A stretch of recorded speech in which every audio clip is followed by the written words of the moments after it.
Hello, my name is Star and today I'm going to talk about witchcraft and how you can incorporate that into your work life, your school life, wherever it is you go on a daily basis, because not everyone feels the need to bring witchcraft into this, but some people do.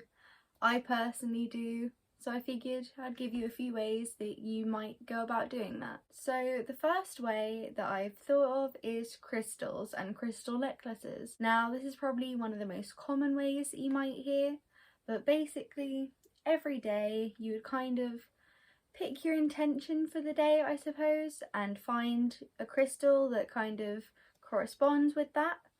And you would either carry it around with you or you'd wear it in a crystal necklace. And just carry that around with you every day, pick a new crystal every day. I personally like this. I wear crystal necklaces all the time, but also other than just crystal necklaces, you can wear other necklaces. For example, right now I'm wearing a pentagram. Yeah, a pentagram. I always get confused between pentacle and pentagram. Wearing a pentagram. But there are plenty of symbols that you can find that correspond to different areas of witchcraft that you might want to wear on a necklace. I personally love the pentagram and the pentacle, and yeah, necklaces and crystals. The second thing that I thought of is moon water and crystal elixirs. Now, caution. Moon water is fine. I think people sometimes do sun water and stuff like that. That's fine.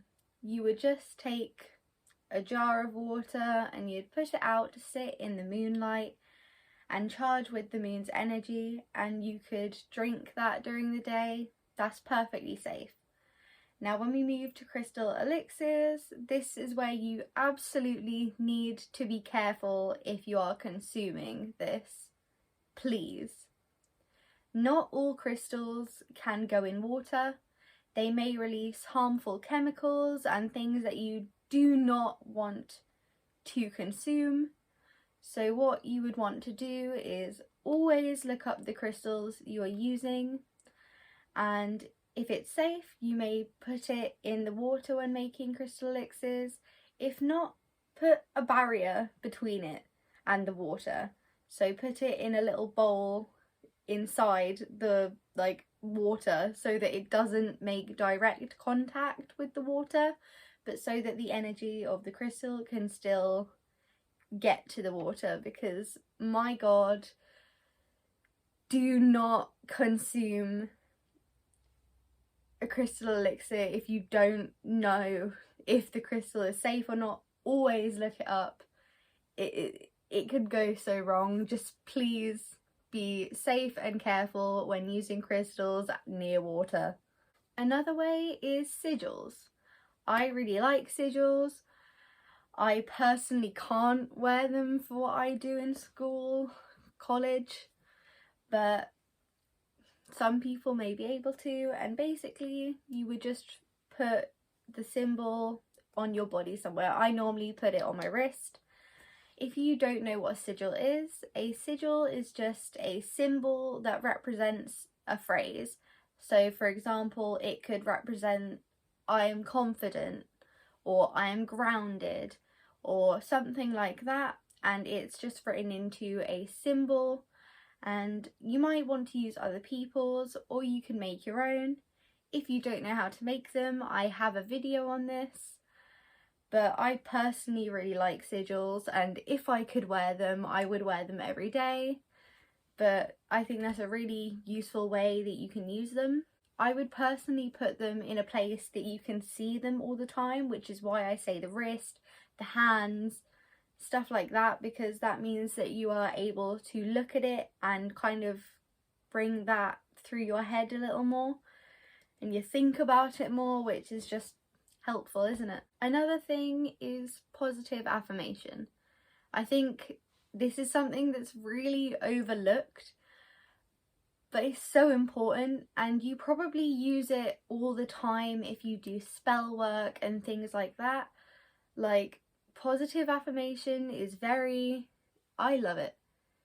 I have a whole video on positive affirmations. I love them, but for example, kind of like the sigils, like you could be at work and you can be like, I am grounded, I am confident. Whatever you struggle with while you are there at work, school, wherever you are, if you struggle in a particular area, find a positive affirmation for that and say it while you're there all the time. Make it like a routine thing to say this positive affirmation.